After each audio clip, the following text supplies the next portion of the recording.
Incoming, incoming, incoming. Hostile engaged.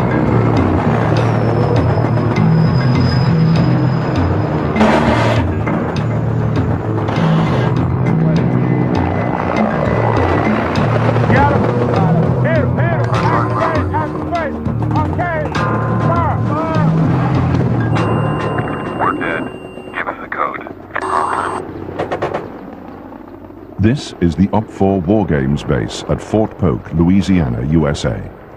OP-4 stands for Opposing Force, an exercise unit that puts 50,000 soldiers through their paces every year. The men who train at Fort Polk are called the Blue Force. Their challenge is to survive 21 days of the most realistic combat scenarios that instructors can throw at them. 3 solid weeks in the field, facing an unpredictable adversary across unknown terrain. Every gun on the battlefield is fitted with a sensor to register hits. Laser tagging for professionals. This is the miles gear, and every soldier have the miles gear on. They also have it on their helmets. And every weapon system has a laser on it. When the soldier is successfully engaged by some sort of a weapon system, then his miles will go off in a tone. And then that alerts the observer controllers that, in fact, the individual has been hit. At that point in time, he pulls out his casualty card. The casualty card may say that he was killed in action, and in other cases, it may say that he was wounded, and then how he was wounded. Then that gives the medical folks a training aspect so that they can use that in their own training as we conduct the medical evacuation off the battlefield. But every system has the laser systems, the Stinger, and the Avenger has the Miles laser on it, and when successfully engaged, a tone will go off in the Hind helicopter that will alert them that they, in fact, were shot down.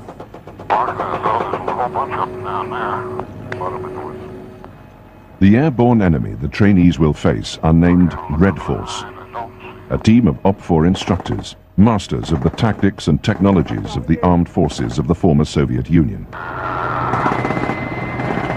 We're being brought in to repel the aggressors, the blue aggressors, those running dogs. So we will come in and come in hard, low, fast, and hit the targets, and as quickly and as hard as we can do it.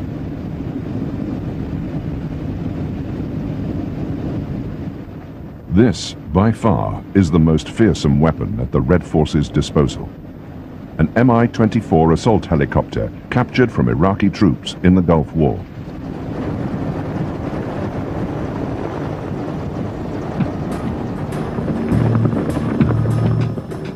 At the height of the Cold War, it was codenamed Hind by NATO planners. Thousands of these gunship transporters were built to destroy Allied tanks on the battlefields of Europe in World War III. Instead, it has seen combat in countless wars and conflicts across the Third World. Ironically, it now serves as a teaching instrument for the army it was built to destroy. Most of these gunners, it's the first time they've seen a Hind.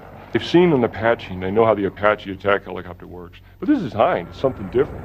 You know, this thing is going to take a good attack run. It's going to start coming screaming at you, and all of a sudden it break out of the trees, and there it is, and it's shooting the missiles, and it's shooting its machine guns, and then it's gone. The Hind pilots fly in the most heavily armored helicopter gunship the world has ever seen. They're protected by a titanium strongbox of a cockpit, built to withstand point-blank hits from 37mm anti-aircraft shells. The windscreens themselves are bulletproof. Even if the glass was riddled with a .50 caliber machine gun, the 2 pilots would survive and probably complete their mission. The cockpit itself is a large, roomy cockpit.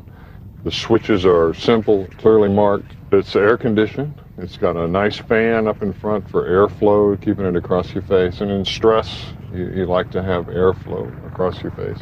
It's overpressurized, and it's chemically and biologically filtered air, so you're in a safe environment till you have holes knocked in it. So it's quite a large, comfortable cockpit.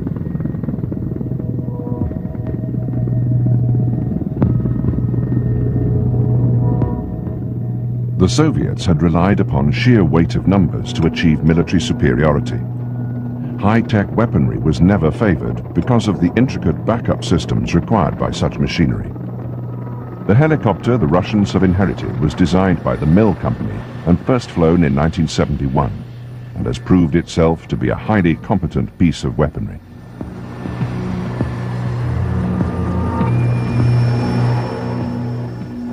Nearly 2 times larger than America's Apache gunship, the Hind has no real Western counterpart. Soviet military doctrine had combined the speed of an attack helicopter with the size of a transporter. The result was a hybrid larger than most World War II bombers, and at 340 kilometers per hour, the fastest military chopper ever made. Faster even than the highly maneuverable Apache. I wouldn't say it's a sneaky type of aircraft. 26,000 pounds is not going to sneak up on pretty near anybody, but it is quiet in comparison to its size. And we move at a high speed, attack speed between 120 and 140 knots, 50 to 100 feet above the ground. And in rolling terrain, it's very difficult to detect. It can be on you before you know it. This morning we expect the Mi-24 Hind to conduct an air attack. The air attack route will go up along the east side of the brigade sector. It will fly north, propose targets at fire point 706, 705, 704, and the brigade supply area. On this training exercise, the soldiers of the 25th Infantry Division face a difficult job. Plunged deep into enemy territory, they must hold a riverbed running through their sector of the map. Along the way, they'll be subjected to ambush and attack by helicopter-borne Reds. The Hind pilots will not fly alone. Included in the Red Force are Mi-17 Hiplite and Mi-8 attack helicopters. To defend against these threats, each platoon has its own Avenger team. A Humvee fitted with Mach 2 Stinger surface-to-air missiles.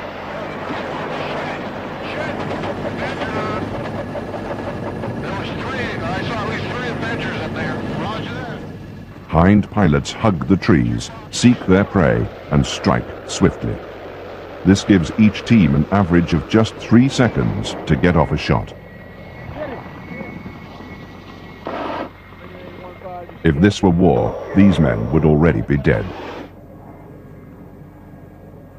It's not good enough in our Army just to tell somebody, I want you to do this, and I want you to do it now. You got to tell the soldier why. You know, what's the purpose? What are we doing here? Down to the lowest level.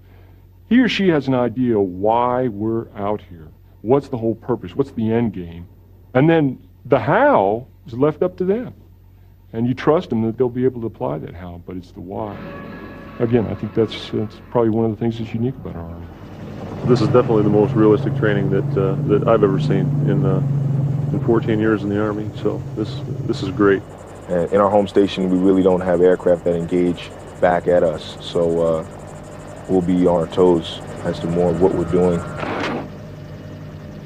Okay, he got us. OPFOR pilots fly 5 to 6 times daily. For the Stinger teams below, this constant cycle of attack forces them to sharpen their defensive skills to a fine edge. Okay, 27 just shot, 4 more rockets, and 12 individuals getting out of the MIA. By the time a rotation is over, it's almost like we don't want to go out in the box anymore. You get whacked 3 or 4 times a day. Well, you know, we are pretty good at what we do, and to get shot up pretty regular doesn't do a whole lot for your ego. It's a really good feeling when you've gone out in the battlefield, battle area, and you've given it all you've got. And you've flown it to the maximum potential, and you've shot your ordnance, and you still get whacked and shot down. It makes you feel good. It makes you feel real good.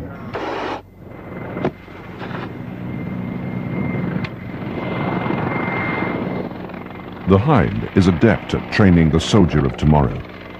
Though for thousands of such machines, their past is anything but a bloodless affair.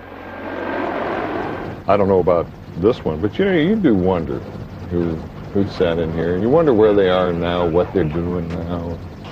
Would they be surprised if they knew that what the aircraft was doing now? a lot of legacy to a piece of equipment like this that we're not even aware of. You wonder. You wonder.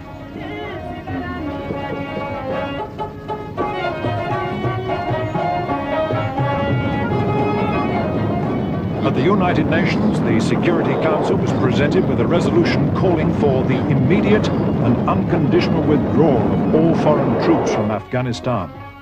For the Russians, this was not an invasion, just a helping hand to a nation in need. In December 1979, 2 Soviet divisions entered Afghanistan. The communist puppet state installed by Moscow was under siege from the 7 Islamic tribes of the Mujahideen. The Afghans were incensed by a communist-imposed ideology that denied the existence of Allah.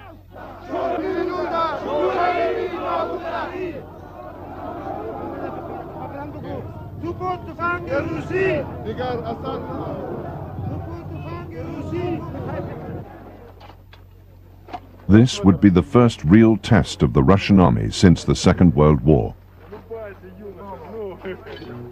Suddenly seeing all these young conscripts out on the airbase, and they were all 18, 19, 20 years old. They were all trying to grow mustaches. And in a sense, this is like Vietnam déjà vu. In the early years, the Afghanistan war was left unreported in the Soviet-controlled media. In the early 80s, if you thumbed through magazines and newspapers that were covering the war in Afghanistan, basically you get an impression that Soviet soldiers in Afghanistan were raising flowers or picking flowers, or constructing schools or kindergartens, and nothing else. We were briefed by the colonel who still had the Afghanistan dust on his shoulders. He told us, guys, I don't care what the hell did they tell you in Moscow. Now, let's talk about real situation.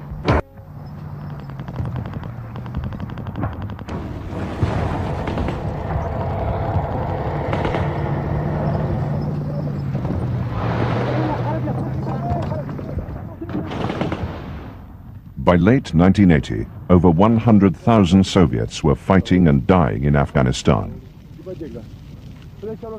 But when the bodies of the dead returned home, families were told that their sons and brothers had perished in training accidents.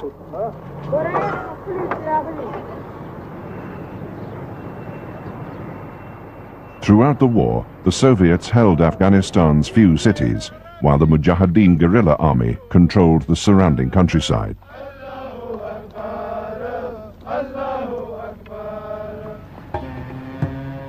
The region is mountainous. Much of the country sits above 3,000 meters. In attempts to project power beyond the cities, the Soviets scattered fire bases across the land.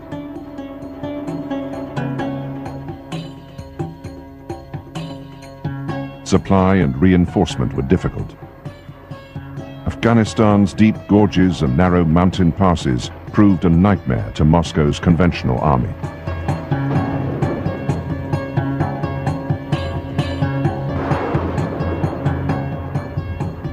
Soviet convoys found themselves under constant threat of sudden ambush by an enemy that was as elusive as it was destructive.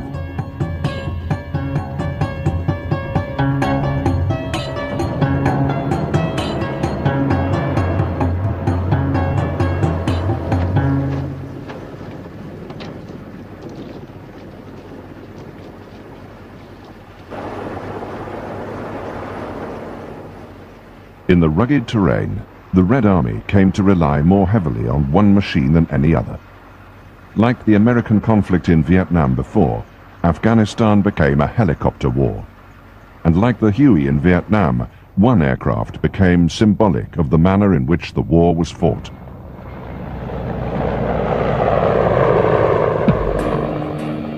The Hind is powered by twin-turbine 2200 horsepower engines.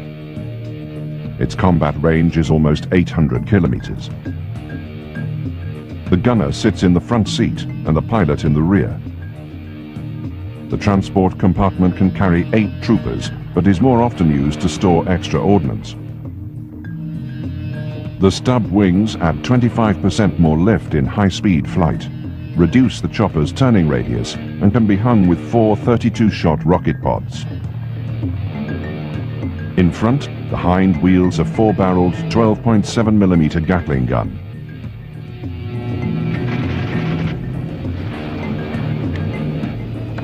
Over time, the Mi-24 evolved into a pure attack gunship.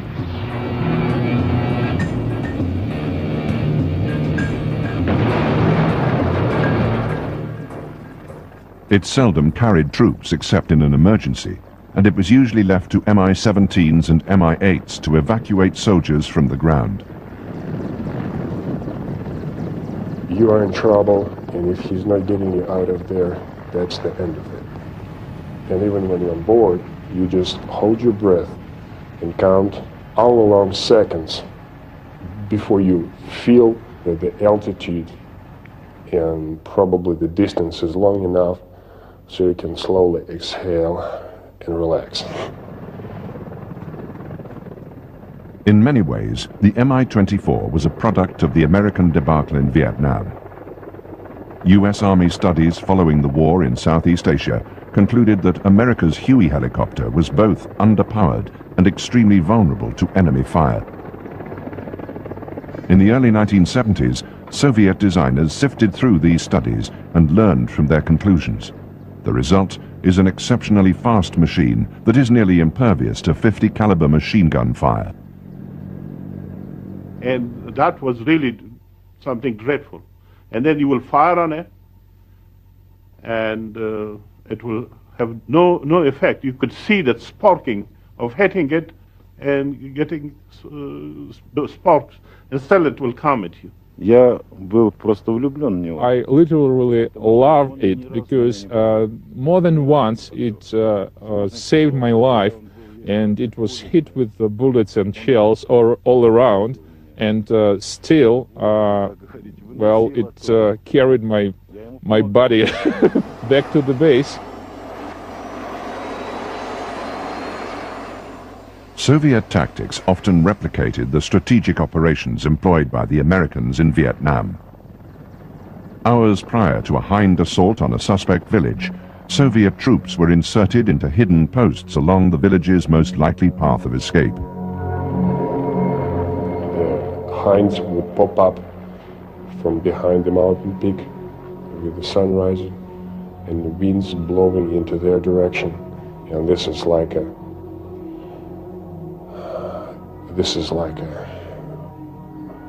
here comes the nightmare.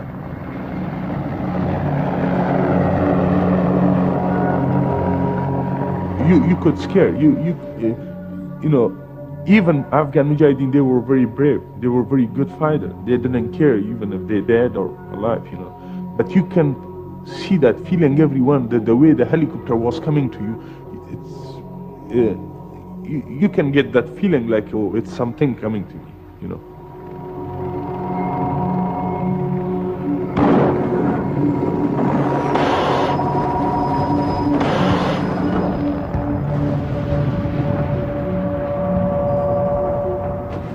When they fled from the incoming choppers, the Afghans were ambushed as they stumbled headlong into the Red Army paratroopers lying in wait.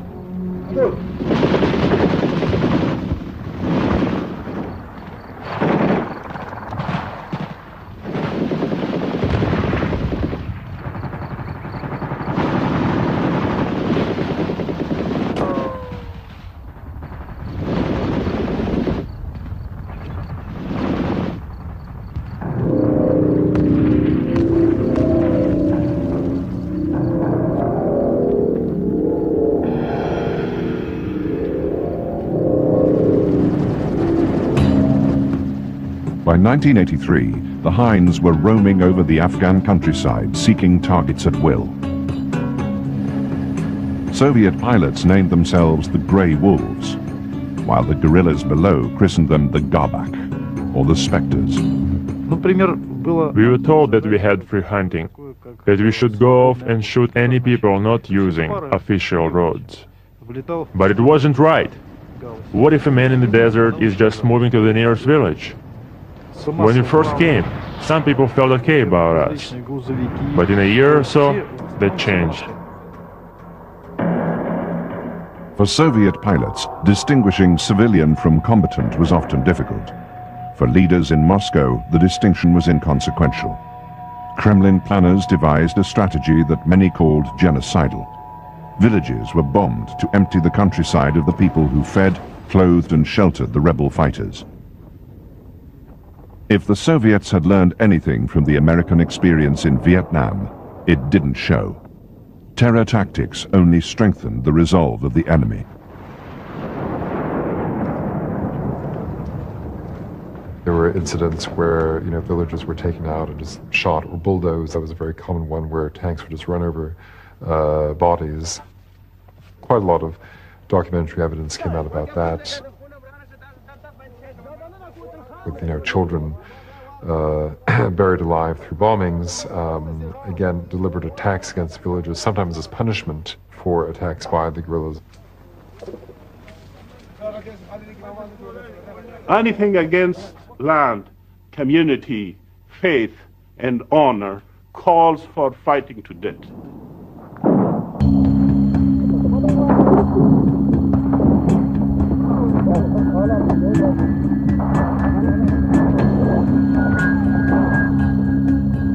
It is in the character of every Afghan, just to fight. And from the beginning, I had some friends here in the state. I told them that the Afghans will fight to the last man. And they did, and I was not wrong. The Afghans simply became more determined in the face of escalating violence. The Afghans could travel on bread and tea, and could travel for days, weeks, even months on this, very basic form of nutrition. And they seem to have this extraordinary resilience for living on very, very little. For the Soviet troops, the resilience of their helicopter comrades was fast becoming legendary. Experience, like what do they experience when we were covering our heads under the fire and those guys just sitting in this without anything they can do to protect themselves?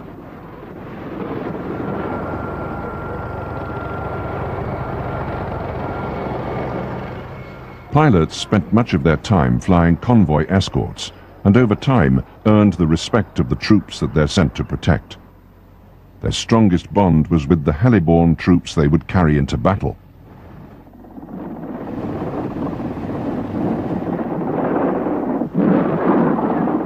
For airborne, it was like between brothers. And I especially respected that they never used their chutes when they were flying us for sorties. So if push comes to shove, we were in the same boat, and they would not take any extra chances to save themselves or to leave us, to just drop us in the deep shit alone. Hind pilots often flew on what they called roadrunner missions. In order to present as brief a target as possible, they'd spend much of their time flying just above the ground, as small arms fire posed little danger to the thickly armored chopper. But by 1984, the Mujahideen had learned a new trick. They took a weapon designed to penetrate the thick armor of Soviet tanks and directed it skywards.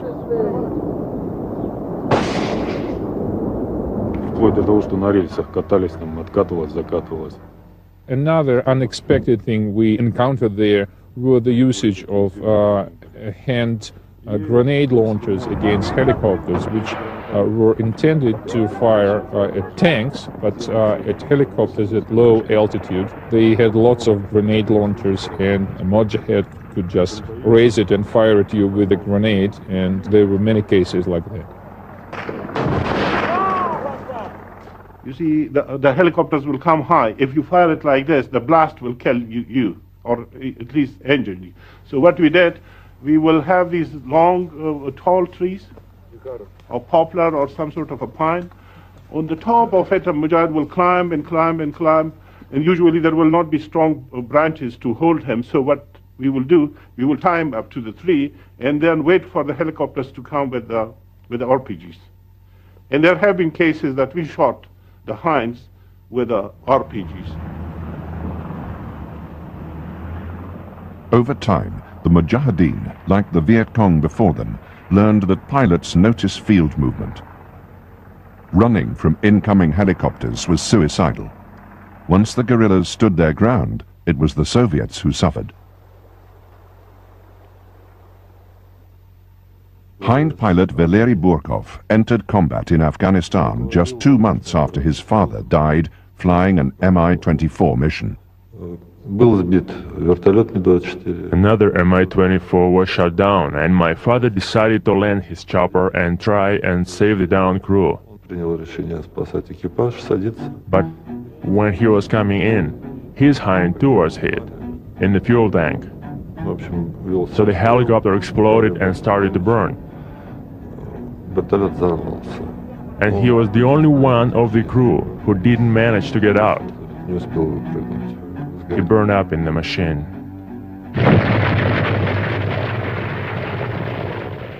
Eventually, the Hind's weaknesses began to show. The altitudes in Afghanistan are extreme. Some Soviet fire bases were located as high as 5,500 meters. The thin air took its toll on turbine engines built to work no higher than 4,000 meters.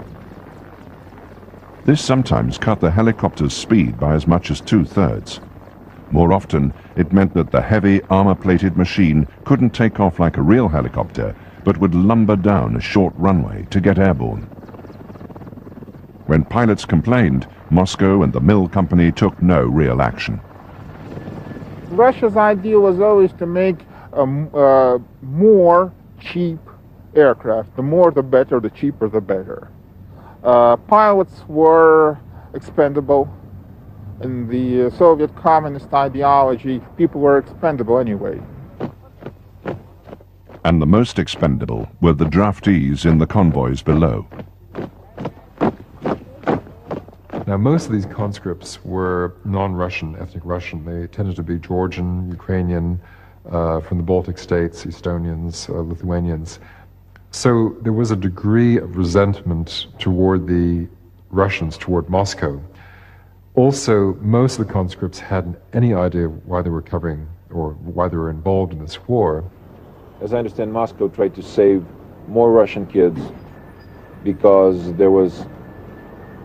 Russian population was not growing as fast as the population of Asian republics. And I think it was a very cynical policy of Moscow leaders. So I think there was a lot of resentment amongst the conscripts. They didn't really believe in this war. For many in combat, this sense of detachment would soon change. For most of the guys, they were more or less indifferent until they experienced personal casualties among their friends or they were wounded. Then, by blood, they were committed to this vicious circle of cannon fodder. Once you lose your buddies, peers, with whom you had a personal experience sharing your life, your service, then you just start from there. Then for you, it's like the whole damn thing personifies in the faces of those who perished. And the revenge is the word. That's it.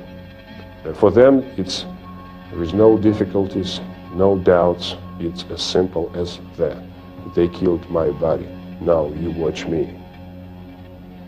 I think the fear element had grown.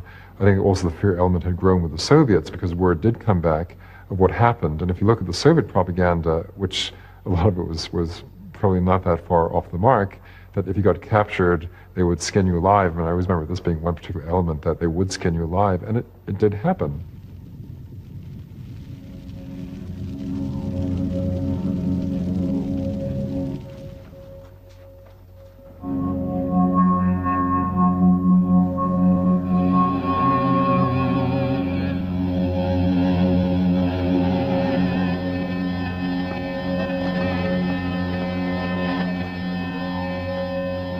It was not a very nice war, and I talked a great deal with both Soviet prisoners and Afghans themselves, and I usually carried a copy of the Geneva Conventions, a cartoon book, in my pocket to try and explain to the Afghans that, you know, they should not kill prisoners. This was not part of the game. And most Afghans really couldn't see the logic in this. They said, well, you know, if we keep prisoners, we have to feed them, and they're bombing us, they're killing us, so why should we keep them alive? You know, which, you know, was their point of view, and probably from their point of view also, you know, justified if they'd lost loved ones.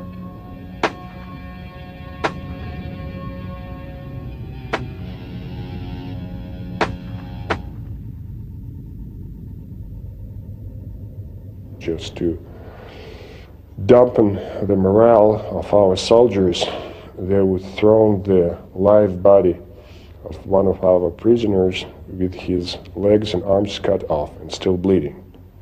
And as soon as the column stops and the guys would check out what the hell is going on, they would put it like in the big box from missiles, and it is open. And then the whole story is just like a wildfire, spreads all along the column. And you just can look at the faces of the young soldiers, how they turn pale, and some of them just tremble. And it's hard to measure to what extent it affects the combat readiness, but usually, well, I believe you understand what I'm talking about. It just fortified the views of those who spent some time there. It gave them ugly justification for atrocities on our side. So for us it was very simple. When we dealt with the POWs, we would have only very limited options. He cooperates with us. If he doesn't want, he will be arrested on the spot. That's it. Nothing fancy. No slicing, no knifing, anything like that. With each passing month, combat in Afghanistan was turning ever more savage. By 1986, even the children of the Mujahideen were fighting the Soviets. Such conflicts had no respect for age. Unlike the Hind, most Soviet helicopters flew without heavy armor and bulletproof glass. One of our medevac helicopters was shot down by a teenager, and after he was killed, it turned out that he was no elder than probably 13 or 12 years old. When he shot the pilot, a bullet struck him right between his eyes from probably around 250 yards. And he had enough guts to shoot from such a close range and to take all. And I'm sure he had a pretty understanding what would happen with him, and he took the risks. So we developed the feeling of just respect to professionalism and to the other side. By 1986, the CIA was supplying the rebels with the Stinger missile. Capable of hitting a moving target 5 kilometers away, it represented a massive threat.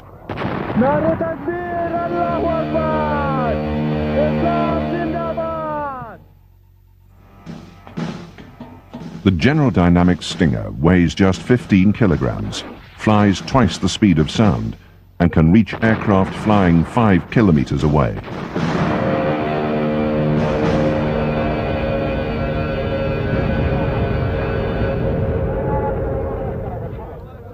There was a perception in the CIA that the rebels were not technologically advanced enough to utilize such a weapon. But the guerrillas were quick learners, and the new missile proved deadly to the Soviet aircrews. One resistance commander remarked, "There are only 2 things we Afghans need: the Quran and more Stingers."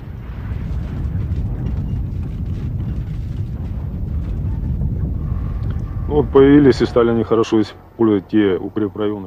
you see, the basis for 10 years of war didn't change, and we used one and the same basis. So However, you would change the routes leading out of the base and back to the base. The directions were still the same.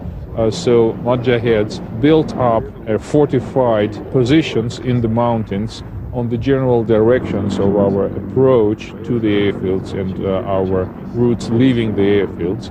And especially when they got stingers, they had people literally sitting with stingers, and if not in a day, then in a month, at this particular point, an aircraft would appear and would be shot at. The most dangerous time was around 1986. We lost a third of our men and a half of all our helicopters. Most of the guys lost were in Mi-8 because they are most vulnerable during landings and takeoffs in enemy territory.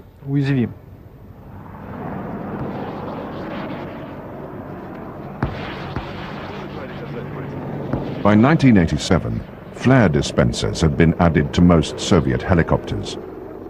They acted as decoys to the heat-seeking missiles. Fixed-wing aircraft too utilized this system. Despite this, in 1987 alone, more than 200 Soviet aircraft fell prey to the Mujahideen's new weapon.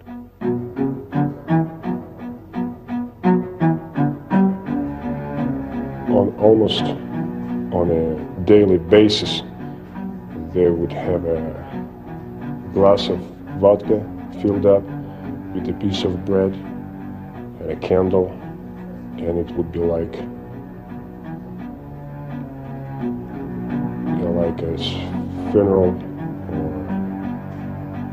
faraway party for somebody else who was shot.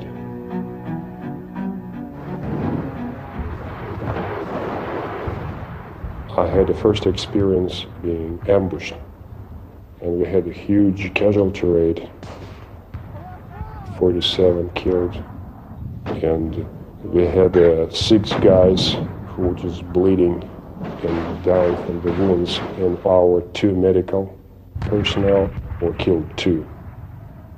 So we didn't have anybody to take care of these wounded guys properly, and we radioed to the base to pick them up. The arrival of the Stinger meant that the helicopters the soldiers looked to for salvation were no longer there when needed. And this is like a waiting situation. I was walking around those guys moaning from their pain, and they would provided the first medical aid, and I was cursing, I was preaching, I was hoping, and there was nothing else we can do about it. And I thought my head would explode trying to pick up the first sounds of the incoming helicopters. This is, I would say, the worst waiting I've ever had in my life. I mean,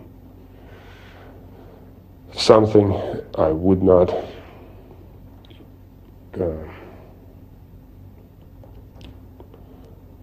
I wouldn't like to have anybody get through. The feeling of the mixture of hopelessness and hope at the same time. Not all of them made it when they landed. I had hard feelings. I was looking somebody to blame, and I couldn't put my finger on somebody or something. It was like, it was as big as life. It didn't work out properly. Birds landed safely, but they were useless because guys did make when they landed, and it was, well, everything has to be wonderful and happy and not bloody and stupid, but sometimes you pretend that you can make wonders. but sometimes you realize that you can't do it.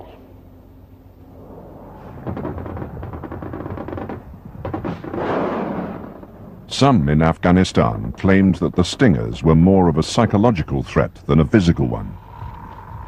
I think the numbers of Stingers which actually shot down Soviet planes was quite questionable. I saw probably 5 or 6, and each one I saw being fired missed. And I think that was the same experience of quite a few of my other colleagues. However, the facts speak for themselves. 1,300 Soviet aircraft were shot down, nearly 1/3 Mi-24 Hinds. By the winter of 1988, Soviet morale was devastated. There was not much of a discipline in their soldiers. Their soldiers were selling their weapons, trading it for something. They were even selling their spare tire of their jeeps. They will sell fuel out of their vehicles. They will sell ammunition. In Moscow, the war was now being freely debated. Glasnost and Perestroika had opened the floodgates. For the first time in Soviet history, public dissent against a war of aggression was openly tolerated. Social fatigue and a crumbling economy was to undermine support for the war. The Soviets then announced their impending withdrawal from Afghanistan. In the months that followed, soldiers in the field focused on one thing: getting home in one piece. Hind pilot Valery Burkov served with ground troops as a forward air controller. When we took over one of the mountains in the Panjshir Valley, there was a bunker. A natural bunker in a mountain cavern at the summit. And when we got up there, I went down to this bunker to look for trophies. It was a position for a high-caliber machine gun. And just when I climbed out with my trophies, I stepped on a mine under a rock near the entrance. It seems it was the only mine on that mountain. So when the enemy left that position, they left just one mine, and I stepped on it and it exploded. Burkov lost both his legs in the explosion. A helicopter carried him to safety, and for this he became a hero of the Soviet Union.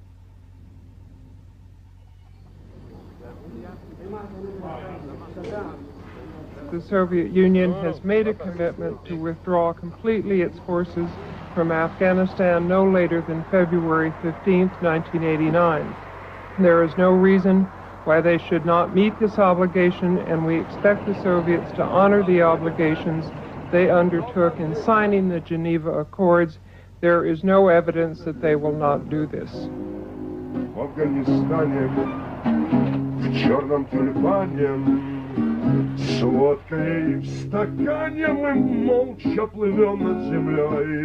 In Afghanistan, for some reason, you immediately became an old man,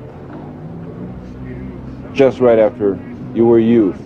I've seen eyes on young faces, eyes that should belong to very old people, 80 years old, 90 years old.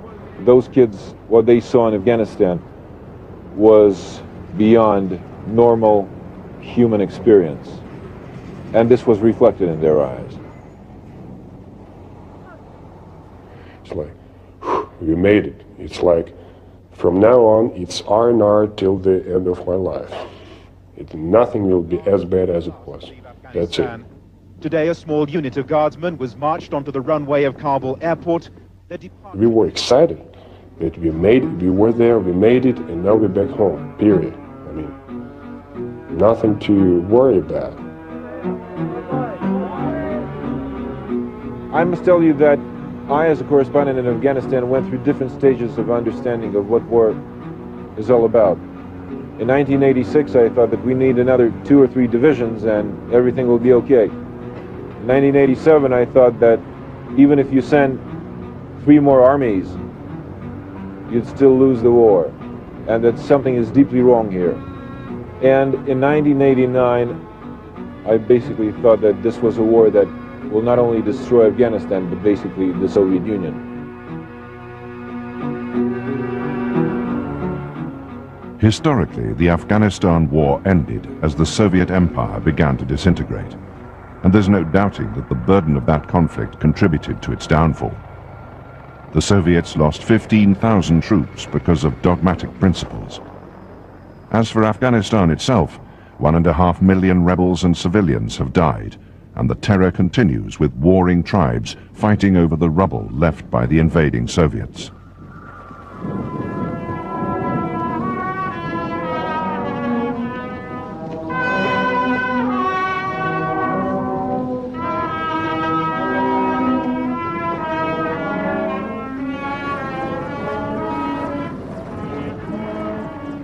For me, the Hind is a symbol of our Afghan experience.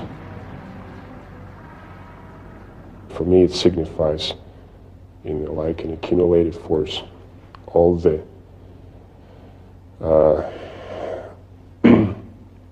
all the brutality and power and of this conflict that we experienced on both sides in Afghanistan.